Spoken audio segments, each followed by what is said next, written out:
Well, I've returned to the scene of the crime, and it's going to be a hot one today. But I need some advice from you guys, or more specifically, one of my viewers needs some advice for you guys. Now, if you follow the channel, you know about a month ago I came up here to do a brush cutting job, and everything that could go wrong did go wrong, including busting the door off my cab on the way here.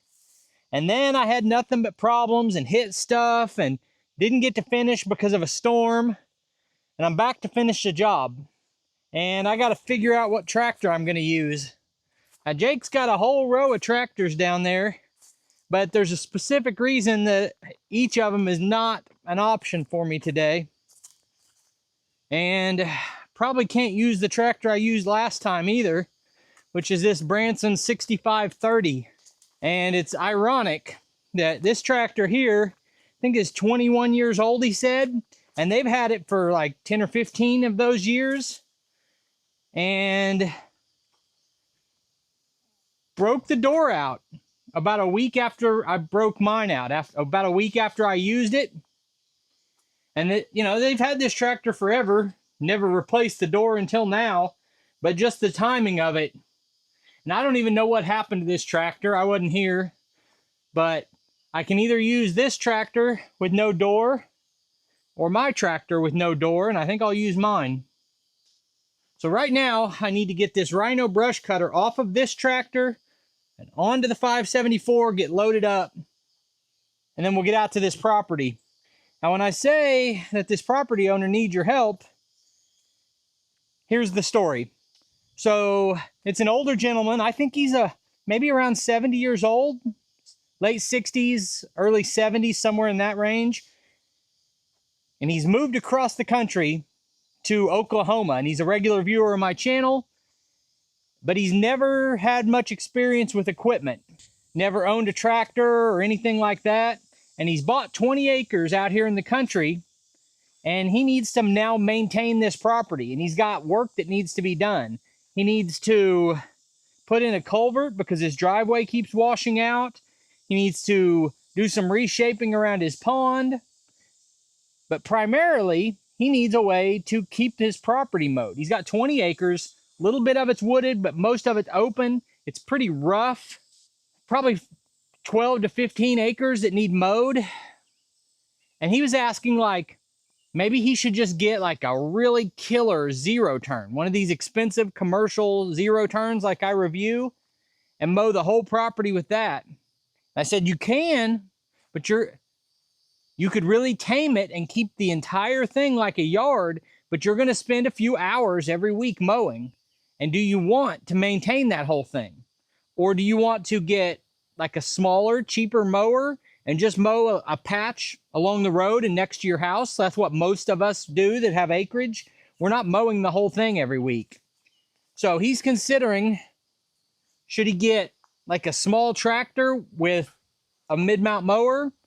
Should he get a big tractor or a tractor like my 574 size and brush hog the whole thing twice a year, mow up close to the house more often?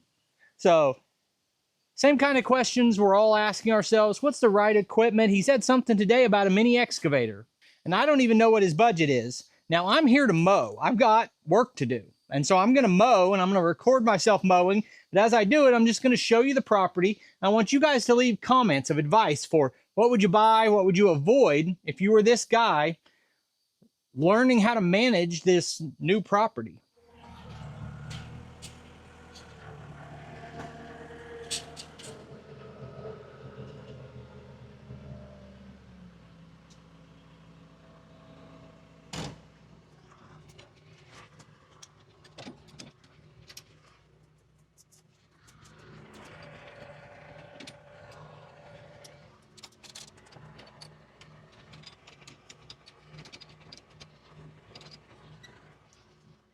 I'm sure there's people wondering right now, if this tractor door broke a month ago, why isn't it fixed? Well, I talked about that more in yesterday's video, but the summary is a door has always been something you could get in about a week, maybe 2 weeks, but it's not a hard to get item.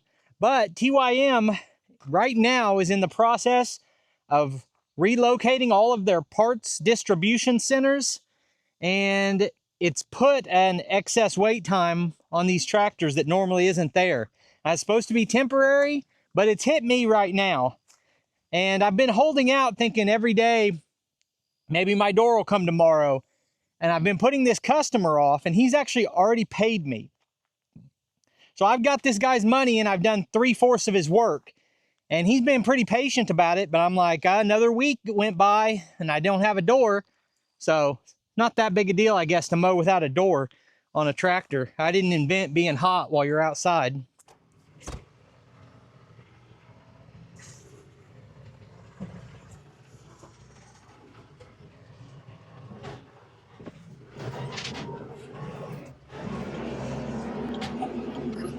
All right, so let's take a look around the property before I even get started. So, this is all flat ground here. And he's got this shop to work around. So obviously you're going to want to keep all of this mowed down short. You're going to have a zero turn to get up near the house. That's just is what it is.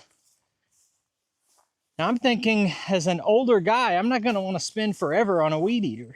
I might really want like a walk behind weed eater to get in between these areas.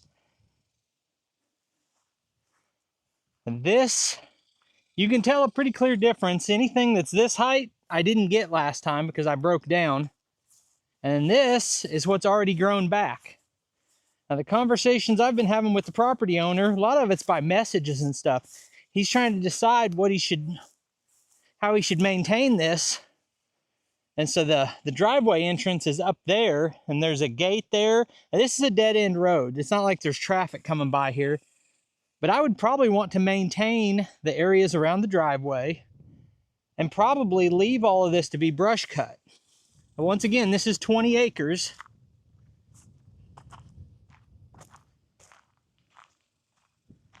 You can see, like, this is what I've cut, and that's what I haven't. And I was telling him, if you commit to spending your budget on a $17,000 commercial mower, it's going to have an amazing, air ride suspension on it. Like, you could get a big Ferris, and it's going to mow fast, but it's not going to be air conditioned, and you're going to have to mow frequently because it's already getting too tall. You can't let it go this long. We're not even in the rainy season. And this is the part that hasn't been mowed. Then you've got considerations. You can see property runs down there to the woods. I'll record some of this as we go. But he's got all these brush piles that have to be dealt with. And so there's a few reasons why I think you can't just get a great mower. Even like a Ventrac. If you were to get, a tractor of a mower like a Ventrac or a Bobcat Steiner type of tractor, he's still got all these issues, like all these trees. You're going to have branches coming down, and I don't know how much you want to manually be clearing all that. And then when I was here last time, we saw that there was a river literally running across here and washing this out. And from that one rainstorm, I don't think it's rained here since.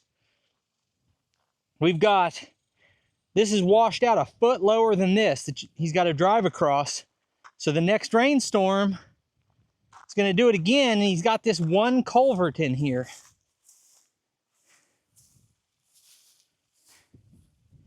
And that culvert wasn't doing anything for this flood water. It's not nearly big enough and maybe not located right. Because you can see you got a culvert right there, and all this washed out since he bought this property. And now we see that it's been really dry. And this is still almost muddy. You can see this ground's black, where it has a tendency to hold standing water. Now this is the hill I talked about in my last video where I came close to rolling my tractor over, because this was all 7-foot tall grass, And if you've got a hill and the grass on the top is shorter than the grass at the bottom because all the rain's down here, then all of a sudden that hill doesn't look as steep as it is. But man, if you look at this right here is head high coming across at me. Like, this is steep, and I'm only 10 foot from that. We've got a 6 or 8 foot drop. And it just, the way it breaks, I was mowing across this and didn't realize how steep it was. And I kind of slid down and turned into it right here, just about rolled the tractor over. And you can see a lot of this is not getting too carried away, but up there, I mean, that grass is 4 foot tall, and I mowed this 4 weeks ago today.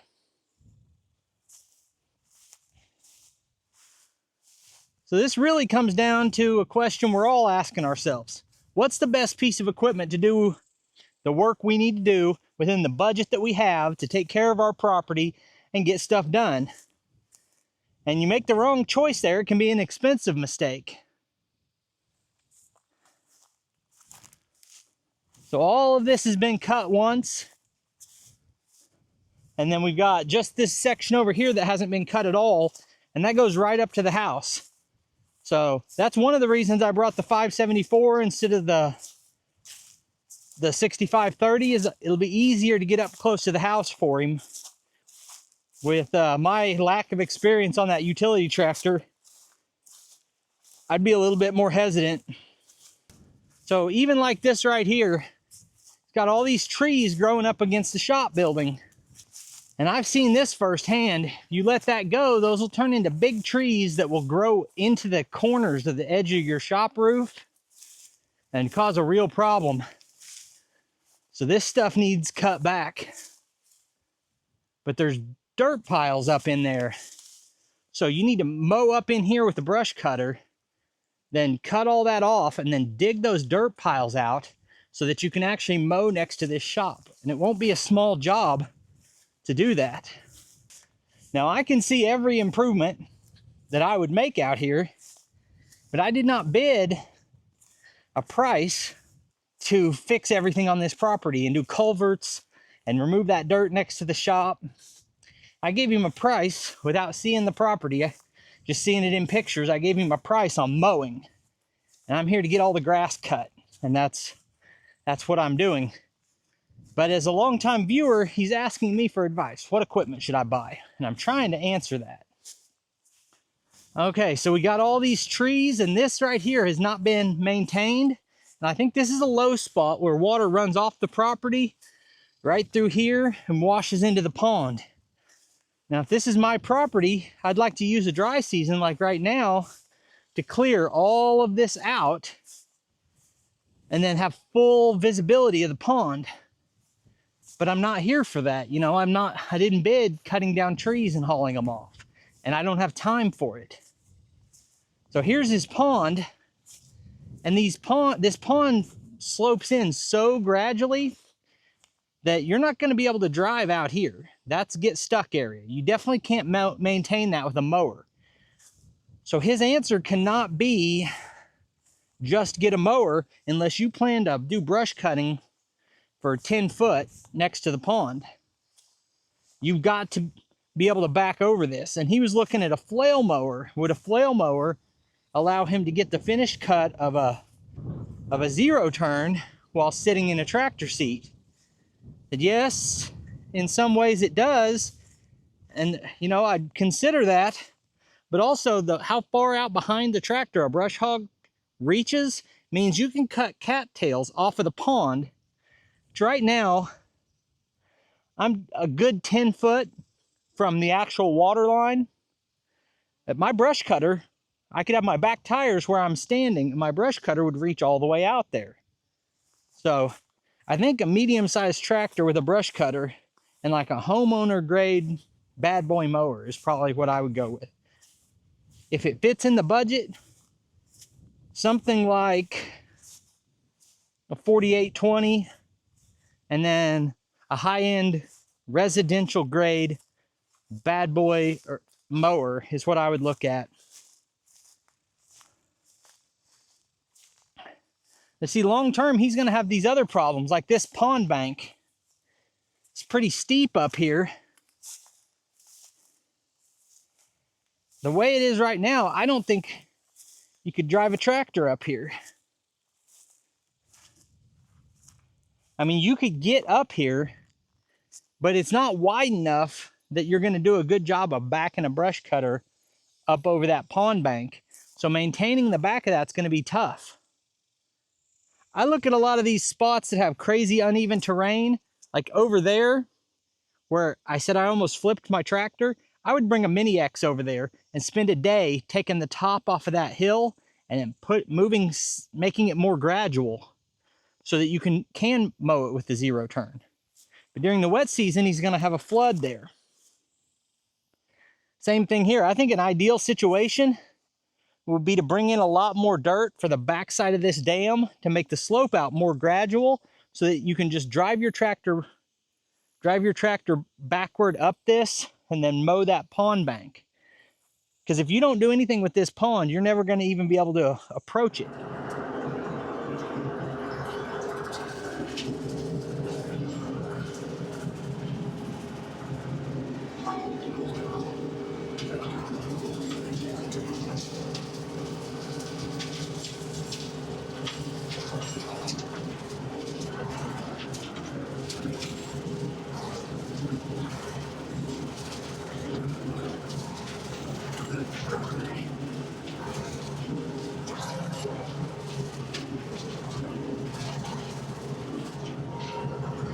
Yeah, you've always got a choice on a cab tractor or an open station. I love the cab tractor, but it means I can't get anywhere close right here.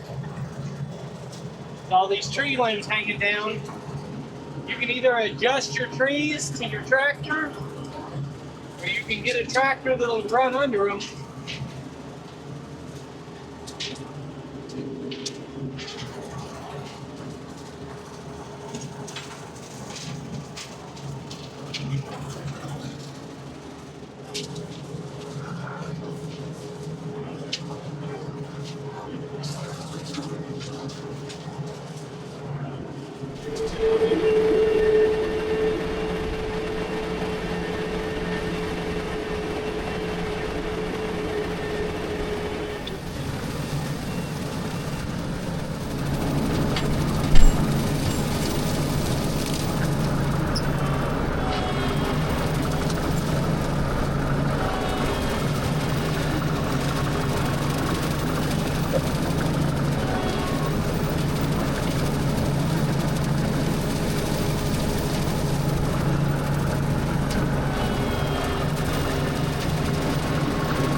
I'm absolutely cooked out here, like barbecued. It's hot in an open station, but I think it's hotter in a cab with no AC. It's a long trip up here. I traveled quite a ways to do this job and got here a little later, but then I mowed a good half a day and I am done. I did all the parts that I missed last time or didn't get to, but then I redid parts of it, like this right here. I redid because it had gotten so tall. And I just spent a good bit of time talking to the property owner, kind of giving him my recommendation. I said I'd be tempted to get a mid-size homeowner residential grade bad boy lawnmower, talking something that might be $5,000 or $6,000. And then like a 4820 with a brush cutter and a box blade. That combination will get you a long way. And he was also talking about a Chinese mini excavator. I like those, you know, get a good one, not the cheapest one. Get one with Parker pumps and a Kubota engine, and you can do a lot and then sell it when you're done, you know. So we had a good conversation about it. I told him, read these comments today. There'll be 1,000 experts telling you the best equipment combination for a property that size. But as far as today goes, I appreciate you taking time to watch the video. I'll put links on the screen to a couple more of our videos, and I'll see you next time.